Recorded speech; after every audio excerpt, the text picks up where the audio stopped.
नमस्कार, बुलेटिन में आपका स्वागत है। आपके साथ मैं हूं जीनत सिद्दीकी। शुरुआत करते हैं खबरों की। यूपी में मिशन 2022 का बिगुल बज चुका है। बीजेपी के राष्ट्रीय अध्यक्ष जेपी नड्डा यूपी के दौरे पर हैं। कल लखनऊ के बाद आज ब्रज क्षेत्र के कार्यकर्ताओं की आगरा में बैठक हो रही है और वहां वो उन्हें जीत का मंत्र दे रहे हैं। नड्डा के साथ बैठक में सीएम योगी, डिप्टी सीएम भी मौजूद हैं। प्रदेश अध्यक्ष स्वतंत्र देव सिंह भी मौजूद हैं। संगठन मंत्री सुनील बंसल भी मौजूद हैं। जिले के साथ ब्रज क्षेत्र के संगठन पदाधिकारी भी शामिल हुए हैं।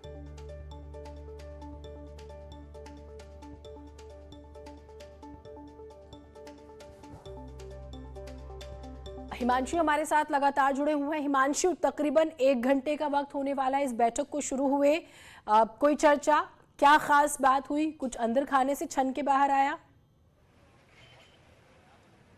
जी, पहले सत्र की बैठक जो है वो शुरू हुई थी 1 घंटे पहले और 1 घंटे का वक्त बीत चुका है पहले सत्र का। और इसके बाद दूसरे सत्र की बैठक शुरू होगी जिसमें जनप्रतिनिधियों से संवाद होगा। तो पहले सत्र की जो बैठक थी उसमें सीधा सीधा बूथ जिताओ का मंत्र दिया गया है। चूँकि बूथ अगर जीतेंगे तभी चुनाव जीतेंगे, ये बीजेपी शुरू से मानती रही है। और इसी वजह से ब्रज क्षेत्र के जितने भी पदाधिकारी हैं, प्रमुख पदाधिकारी, उनके साथ सीधा सीधा संवाद किया है। राष्ट्रीय अध्यक्ष जेपी नड्डा ने संवाद किया है, सीएम योगी ने किया है और साथ ही उत्तर प्रदेश के जो प्रभारी हैं राधा मोहन सिंह, उन्होंने संवाद किया है। तो जो प्रमुख पदाधिकारी हैं ब्रज क्षेत्र के, उनको सीधा सीधा संदेश दिया गया है कि बूथ पर मजबूती कायम रहे, इसकी पूरी कोशिश रहेगी। और जब बूथ मजबूत रहेगा तभी पिछले चुनाव से भी बेहतर प्रदर्शन की उम्मीद जताई जा रही है। और ऐसा करने का संकल्प लेने के साथ संदेश दिया गया है कि सभी लोग जाकर के अपने अपने बूथों को मजबूत करें। इसके बाद दूसरा सत्र बेहद अहम है। उस सत्र में बारी विधायकों की है, जो विधायकों से सीधा सीधा रिपोर्ट कार्ड मांगा जाएगा कि आपने आखिर किया क्या है।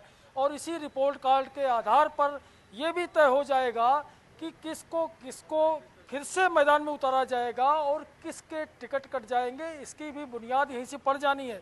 ब्रज क्षेत्र बेहद अहम है और 57 सीटों पर बीजेपी ने यहाँ के कब्जा किया था। तो उन 57 विधायकों का सीधा सीधा रिपोर्ट कार्ड मांग लिया जाएगा।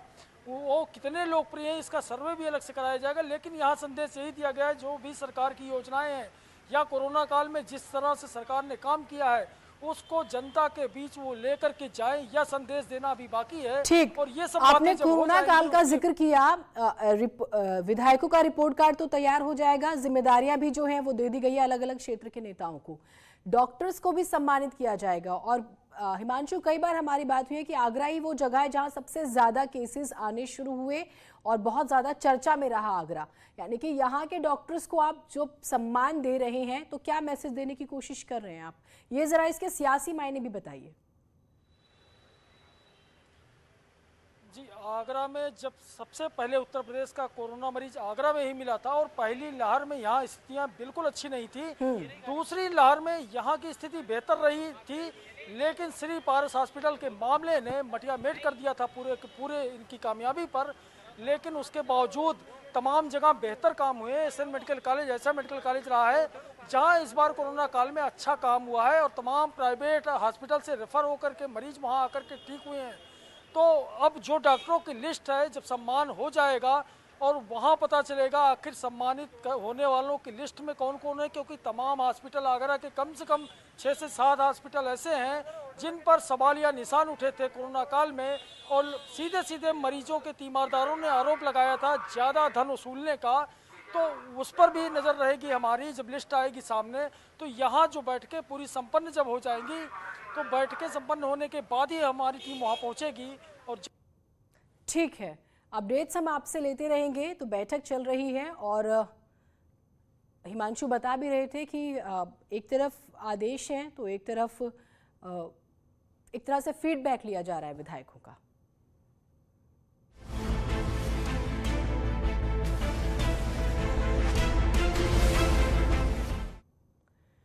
आज समाजवादी पार्टी कार्यालय में लखनऊ में महान दल का कार्यकर्ता सम्मेलन आयोजित हो रहा है। 2022 विधानसभा चुनाव को लेकर यह सम्मेलन अहम माना जा रहा है।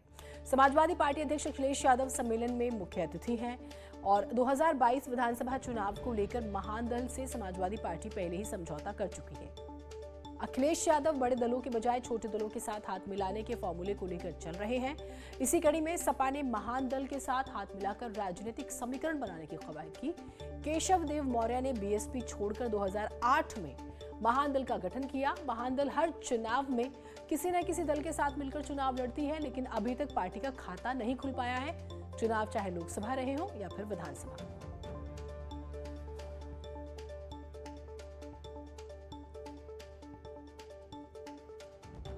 तो महान दल की हम बात कर रहे हैं, जैसे कि हमने उसकी परफॉर्मेंस का जिक्र किया।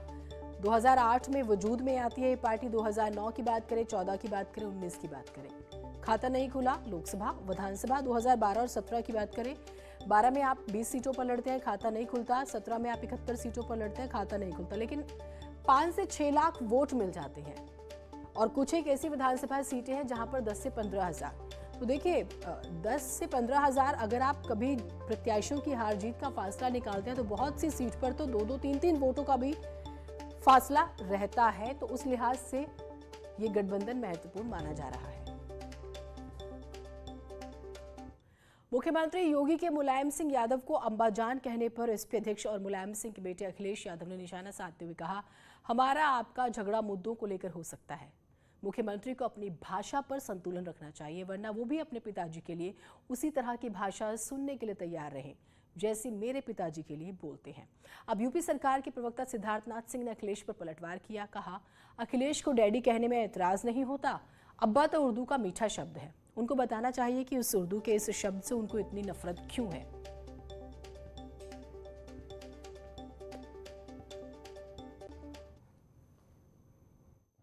मैं तो केवल एक ही कहूंगा बात, भारतीय जनता पार्टी के मुख्यमंत्री जी को अपनी भाषा पर संतुलन रखना चाहिए।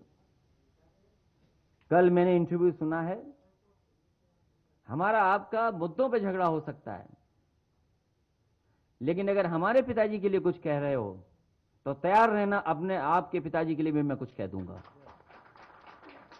इसलिए मुख्यमंत्री जी अपनी भाषा का संतुलन रखें। समाजवादी पार्टी के बादशाह को अब्बास शब्द से नफरत क्यों है? उनको डैडी कहने में इतराज नहीं होता, पिताजी तो कहते नहीं हैं। और अब्बास शब्द तो एक उर्दू का बहुत अच्छा मीठा शब्द है, मगर डैडी एक अंग्रेजी का शब्द है। उनके पिताजी भी तो उनको टीपू कह के बुलाते हैं। तो ये नफरत क्यों आ गई है उनके अंदर ये उर्दू के शब्द से, ये समझ नहीं आ रहा है। इसके बारे में उनको बताना चाहिए।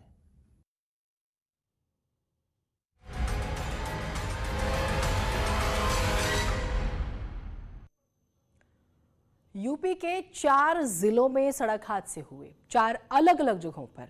4 हादसों में 7 लोगों की जान चली गई, 30 लोग जख्मी हुए। मऊ, नोएडा, फतेहपुर, सहारनपुर में ये हादसे हुए। मऊ जिले के दोहरी घाट मधुबन रोड पर भी हादसा हुआ, 5 लोगों की मौत हो गई। छत्तीसगढ़ के ये लोग बताए जा रहे हैं जो हादसे का शिकार हुए। तस्वीरें देखिए मऊ, ग्रेटर नोएडा और फतेहपुर की, जिसका हम जिक्र कर रहे हैं। 5 की मौत मऊ में, ग्रेटर नोएडा में 1 की मौत। बस और बड़ी एक गाड़ी की टक्कर होती है जिसमें एक महिला की मौत हो जाती है। 100 से ज़्यादा सवारी थी इस बस में, और 1 की मौत फतेहपुर में भी हुई है। तो आज लगातार हादसों की खबरें सामने आई।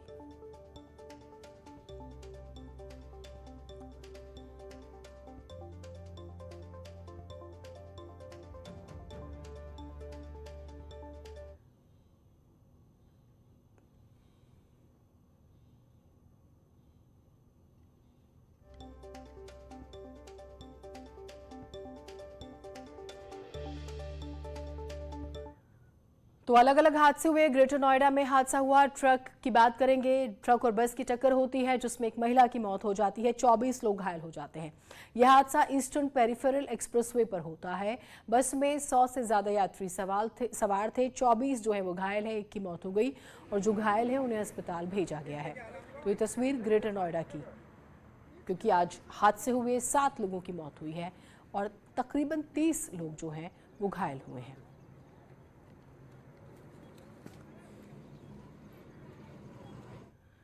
उधर फतेहपुर में तेज रफ्तार दो बाइक में आमने सामने की भीषण टक्कर हो गई। हादसे में एक युवक की मौके पर ही मौत हो गई, जबकि गंभीर घायल दो लोगों को अस्पताल में इलाज के लिए भर्ती कराया गया। बाद में दोनों को कानपुर रेफर कर दिया गया। हादसा मुगल रोड पर हुआ था।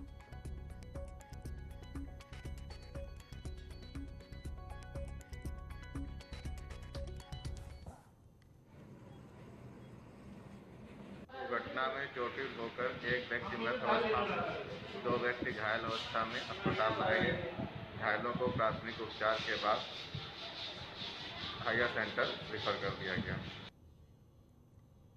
उधर जालौन में खतरे के निशान से ऊपर बह रही यमुना नदी को देखने के लिए पहुंचे 6 युवक नदी में गिर गए। नाव से उफनाती यमुना का नजारा देखने ये पहुंचे थे और सेल्फी लेने के चक्कर में यह हादसा हुआ। 2 डूब गए, जिसकी वजह से उनकी मौत हो गई। 2 की तलाश जारी है और 2 को निकाला गया सकुशल। एनडीआरएफ इस पूरे रेस्क्यू ऑपरेशन में लगी हुई है, लेकिन जरा सी लापरवाही कैसे जानलेवा हो सकती है, समझिए इस खबर के जरिए।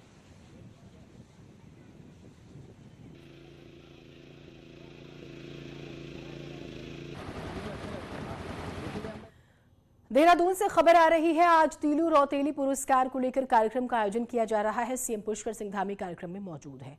22 महिलाओं को इसमें सम्मानित किया जाएगा।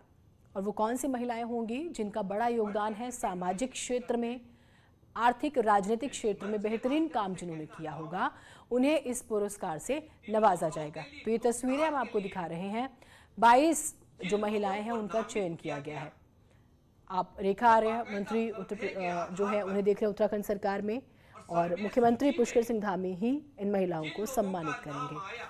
तो बेहद ही महत्वपूर्ण ये कार्यक्रम 1 बजे का वक्त था और 1:09 हुए हैं अभी, और अब से थोड़ी देर में इन महिलाओं को सम्मान दिया जाएगा। वो महिलाएं जिन्होंने बेहतरीन काम किया है अलग अलग क्षेत्रों में, आर्थिक तौर पर, सामाजिक अगर हम सेक्टर की बात करें, हर तरह से जिनका बड़ा योगदान है। किसी दल के आधार पर यह सर्वे नहीं हुआ। ये सर्वे उनके आधार पर किया गया कि जिन्होंने प्रदेश के लिए किसी न किसी कार्य में अपना योगदान दिया। मैं ऐसे लोगों को बहुत बहुत बधाई और शुभकामनाएं देना चाहूंगा, क्योंकि तीलू रौतेली जी के बारे में जितना कहा जाना है वो माननीय मंत्री जी का विषय है, उसको मैं छूना नहीं चाहूंगा। पर इतना मैं जरूर कहूंगा कि 8 अगस्त ये हम सब के लिए और उत्तराखंड की। तो तीलू रौतेली पुरस्कार जिसका हम जिक्र कर रहे हैं 22 महिलाओं को दिया जाएगा। बेहद ही महत्वपूर्ण ये पुरस्कार होता है और उन्हीं महिलाओं को मिलता है जिन्होंने बेहतरीन काम किया होता है विभिन्न क्षेत्रों में, चाहे हम सामाजिक क्षेत्र की बात करें या फिर आर्थिक क्षेत्र की। कोरोना संक्रमण के मामले कम होने के बाद हिमाचल प्रदेश के कुल्लू में सरकार ने बंदिशों में रियायत दी थी ताकि आर्थिक गतिविधियां बेरोक टोक चल सके और लोग आराम से जी सके। लेकिन शायद लोग नियम ही भूल गए। वो तो गनीमत है कि जिले में वैक्सीनेशन जोर शोर से चल रहा है, वरना मुसीबत बढ़ सकती थी। जिले की बात करें तो वहां स्वास्थ्य विभाग की टीम ने टीकाकरण अभियान को कामयाब बनाने में अपना पूरा जोर लगा दिया है। यहां अब तक कुल 2,28,000 लोगों का टीकाकरण किया जा चुका है, जबकि इनमें से 72,000 लोग ऐसे हैं जिन्हें वैक्सीन की दोनों डोज लगाई जा चुकी है। अभी तक हम लोग कुल्लू जिला में 2,28,000 के आसपास के लोगों को पहली डोज लगा चुके हैं और 76,000 के आसपास जो है हम सेकेंड डोज लगा चुके हैं। तो अगर टोटल अगर मैं बात करूं तो कुल्लू जिला में 3,04,000 डोजेस हम कुल्लू जिला में अभी तक लगा चुके हैं और ये अभियान जो है निरंतर रूप से चलता जा रहा है। और स्वास्थ्य विभाग बीते जनवरी महीने से ही कुल्लू में लोगों से बार बार अपील करता आ रहा है कि 18 साल से ज्यादा उम्र के लोग जल्द से जल्द अपने नजदीकी स्वास्थ्य केंद्रों पर जाकर वैक्सीनेशन करवा लें, जिसका असर है कि कुल्लू में हर रोज वैक्सीनेशन की रफ्तार तेज हो रही है। हालांकि स्वास्थ्य विभाग भी मानता है कि जिले में अब भी कुछ लोग अफवाहों में पड़कर वैक्सीन लगवाने से बच रहे हैं, लेकिन कुल्लू जिला कार्यक्रम अधिकारी को यकीन है कि जल्द ही कुल्लू जिला 100% वैक्सीनेशन के अपने लक्ष्य को हासिल कर लेगा। तो मैं लोगों से ये भी अपील करूँगा कि जैसे ही उनकी डोज सेकेंड डोज ड्यू हो जाती है तो वो कोई वेट ना करें और अपनी डोज लगाने नज़दीक के स्वास्थ्य केंद्रों में जाएं और अपने आप को पूर्ण तरह सुरक्षित करें कोविड से। कोरोना की तीसरी लहर को रोकने का सिर्फ एक ही कारगर हथियार है और वो है वैक्सीन। उम्मीद है कुल्लू के लोग भी इस सच को जल्द से जल्द समझेंगे और कोरोना के खिलाफ जंग में अपना भागीदारी सुनिश्चित करेंगे। Bureau report, news 18 network.